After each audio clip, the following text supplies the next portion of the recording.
Hello everyone, it's Mr. Eveything English here. I just want to carry on with our Macbeth series. This video, this time around, we're going to be looking at Macbeth Act 3 Scene 1. I've got my Macbeth copy, this is the one that I use. So if you want to follow with me, let's go for it. I'm going from Act 3 Scene 1 on page 41. Alright guys, the act begins with Banquo, and the act begins with Banquo showing that he is questioning Macbeth. He says, "Thou has it now." The first thing he's talking about, the first thing on his mind is Macbeth. Thou has it now, King, Cawdor, Glamis, all, as the weird women promised. Now this part's important. "And I fear thou playest most foully for it." Categorically, Banquo is explaining that he feels that Macbeth has been up to something dodgy to become the king. He fears that Macbeth has killed Duncan. He's almost the first character to express this. And this could be the beginning of the end, because this is what Macbeth also realizes. Now I want to skip a little bit, and a lot of arguments roll around that Banquo is innocent, Banquo doesn't care about the prophecies. However, I flip that. I believe that Banquo cares a lot about the prophecies, but the reason Banquo can't become king or can't achieve the prophecies is because Banquo hasn't got what Macbeth has.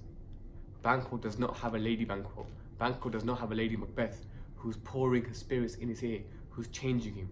Look what he says on line 5.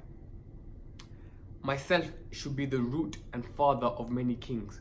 He's talking about the prophecies. He's saying, if you became king, just as the weird women promised you, then what about me? Surely my time is coming too. And then he talks a little bit more, and then Macbeth walks in. Now we've already seen that Banquo doesn't trust Macbeth. And this next exchange is so fake between these two. Now, if you get a question in your exam that talks to you about how do Macbeth and Banquo change, you want to really compare Act 3 Scene 1 to the early acts when they're fighting in the war, when they're coming back from the war. It's a big change. So Macbeth says, "Here's our chief guest." What a liar. Yeah, he's kissing Banquo's bum. He's trying to suck up to him. "Here's the main man, finally you're here." But we know Macbeth is planning to kill Banquo, but he's really trying to come across that no, me and you are best friends. Now look at this, Lady Macbeth, she's not far behind. If he had been forgotten, if we had forgotten about Banquo, it had been a great gap in our feast. So Lady Macbeth and Macbeth are holding a great feast, a big meal, and they're inviting everybody, and she's saying, "Oh, thank God Banquo's here, because if Banquo wasn't here, then this feast would be empty, this feast wouldn't be the same." Now what's important is this, that Macbeth kills Banquo. Macbeth gets Banquo killed before the feast.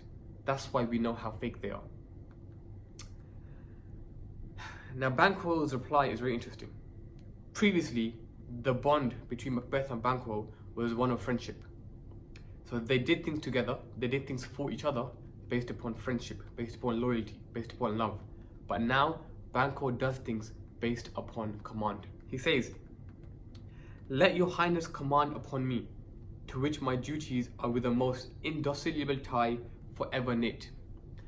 Banquo says to Macbeth, "You command me to do whatever you want and I will do it. Because you're the king and because I'm your servant. Not because I'm your friend, not because I'm loyal to you, not because I care about you." And that's an important change here. Banquo is now acting like a robot. He does because he has to, not because he wants to. Now in the next few lines, I'm not going to read them out because hopefully you have your copies in front of you. Now on page 42, line 20, 19, 21, 22. There's a big exchange where Macbeth asks Banquo, "Are you riding this afternoon? If so, how far are you riding? Where are you going? Are you going to be back later?" Now Macbeth isn't asking Banquo if he's riding. Riding meaning, are you going to go out for a horse ride? He isn't asking Banquo that because he misses him. He's asking Banquo that because he wants to find out where Banquo is going to be, because he needs the murderers to know where he's going to be. So Macbeth is very two-faced. Link it to the earlier quote. Yeah, be like the innocent flower with a serpent under it. Macbeth looks like an innocent flower, but his intentions, his thoughts are very serpent-like, are very evil. He's trying to find out where his friend will be, just so he can kill his friend and his son Fleance. Fleance is Banquo's son, and he's the main man that Macbeth wants to kill, because the prophecy was that Banquo will have kings. meaning Phleons and so on, will be kings. And there the act, well not the act, there that scene or that encounter between Macbeth and Banquo comes to an end. And then Macbeth begins talking to the murderers. So everyone's gone and you've got Macbeth and the murderers. Now what Macbeth does is he convinces the murderers that the murderers are poor and they have very tough lives. So he says to the murderers that your life is tough, not because of me, but because Banquo is very, very nasty, very, very evil, and he's made your lives tough. So he persuades these men to kill Banquo. And then let's skip to the end of the act, where the murderers agree to kill Banquo. And the important quote here is the act ends and Macbeth says, Banquo, thy soul's flight, if it find heaven, might find it out tonight. The murder is sealed. The murderers have agreed and Banquo is to be killed. Look at the change in Act 3, Scene 1. Let me recap. You go from Act 3, you go from Banquo suspecting Macbeth, then Banquo wanting his prophecies.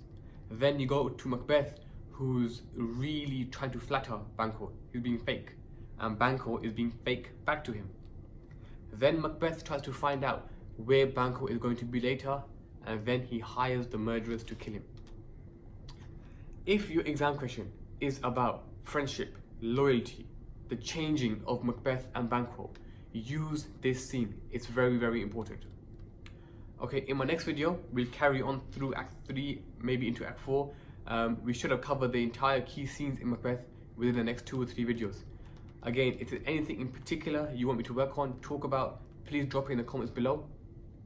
As always, thank you for watching. It's been Mr. Eveything English.